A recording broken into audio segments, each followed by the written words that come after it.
Road project sa isang barangay sa lungsod ng General Santos sisimulan na. Kidapawan National High School panalo sa 2024 Regional Super Quiz Bowl. At parangal at medical mission isinagawa sa pagtatapos ng Cooperative Month sa lungsod ng Tacurong. Yan ang ulo ng mga balita sa Socksurge and Headliners.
Magandang araw, South Central Mindanao.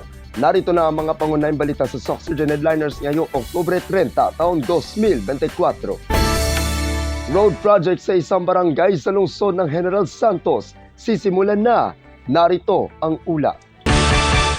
Masisimulan na ang pagsasaayos ng daan sa Kayumanggi Street, Block 2, Barangay City Heights, lungsod ng General Santos dahil noong ika-24 ng Oktubre taong kasalukuyan ay isang groundbreaking ceremony ang isinagawa at pinangunahan ni na Mayor Lorely Geronimo Pacquiao at Councilor Bobby Pacquiao.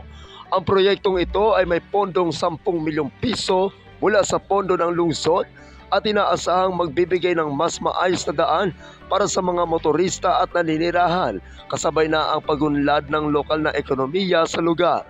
Dahil dito, malaki ang pasasalamat ng mga naninirahan dahil matagal sila sa lugar simula pa noong 1917. Ayon sa kanila, dahil sa inisyatibang ito ni Mayor Pacquiao, sa wakas ay matutugunan na ang kanilang kahilingang maisemento ang daan at madagdagan ng mga ilaw sa kalye na matagal nilang hinintay. Ako ang inyong kaibigang Apolinario Terdi Valencia para sa Socksurge and Headliners. Kidapawan National High School panalo sa 2024 Regional Super Quiz Bowl. Narito ang ulat. Muli na namang umarangkada ang 2024 Regional Super Consumer Quiz Bowl ng Department of Trade and Industry o DTI bilang pagdiriwang ng Consumer Welfare Month na ang layunin ay magkaroon ng kamalayan ang mga mamimili lalo na sa mga mag-aaral.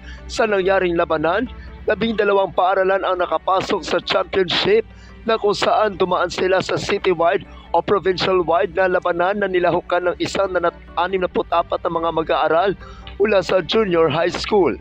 Sa pagtatapos ng championship na labanan, panalo si Jana S. Alparaque ng Kidapawan National High School na mula sa lungsod ng Kidapawan, lalawigan ng Cotabato. First place naman si Jana Elise J. Capitol ng Notre Dame of the Jangas University, IBED, na mula sa lungsod ng General Santos.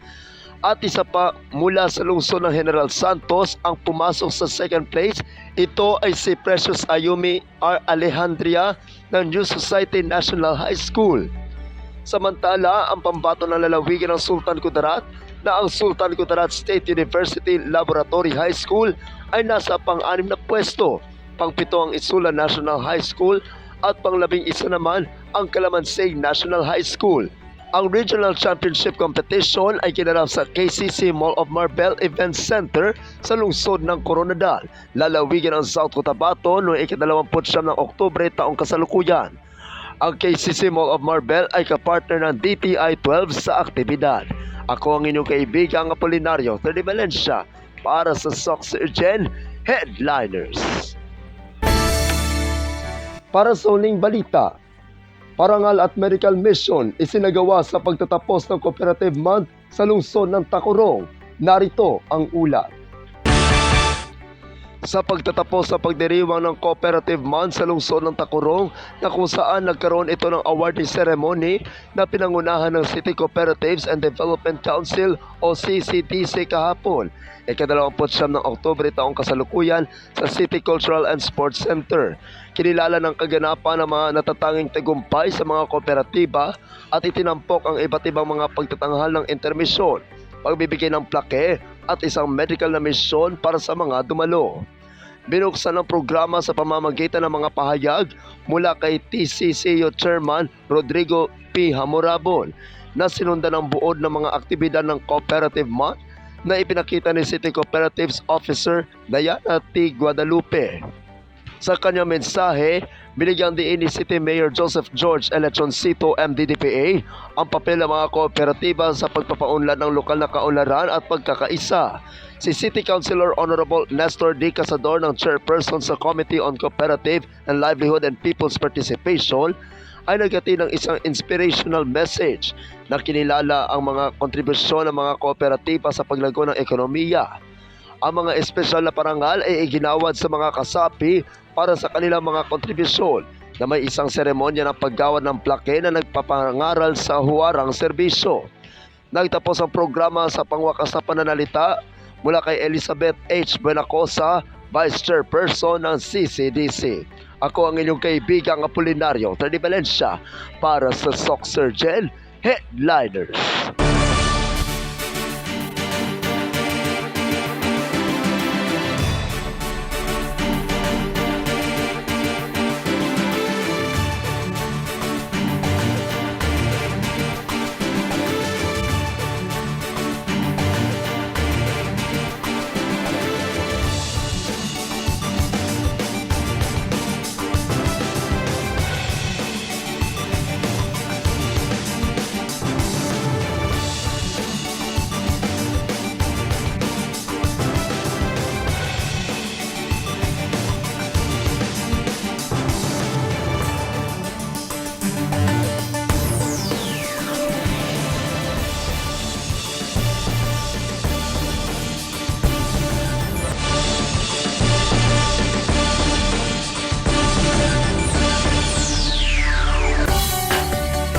At yan ang kabuuan mga balita sa araw na ito.